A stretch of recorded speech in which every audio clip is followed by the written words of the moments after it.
আসসালামু আলাইকুম বন্ধুরা।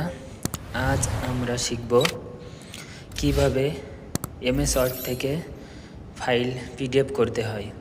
তো চলো বন্ধুরা শুরু করা যাক। দেখো বন্ধুরা, এখানে আমার একটা ওয়ার্ড ফাইল আছে। এটা আমি পিডিএফ করে তোমাদের দেখাবো।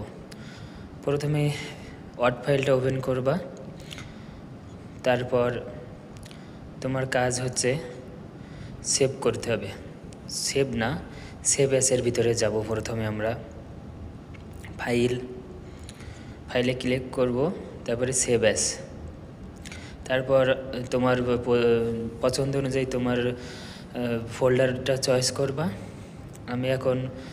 আমি ডেস্কটপের সামনে ফোল্ডারটা চয়েস করতেছি।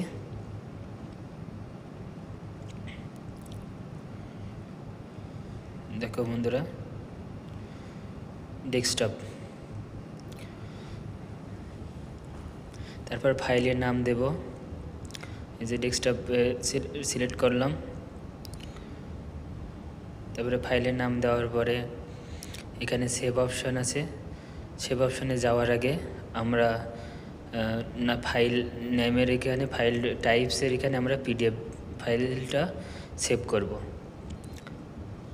তারপর সেভ দেব। দেখো বন্ধুরা, ফাইলটা অটোমেটিক পিডিএফ ফাইল হয়ে গেছে। তোমাদের দেখানোর জন্য আমি ভিডিওটা আবার পুনরায় দেখাচ্ছি। আর এই ভিডিওটা দেখে যদি কেউ উপকৃত হয়, অবশ্যই লাইক, কমেন্ট, সাবস্ক্রাইব করো বন্ধুরা। ধন্যবাদ।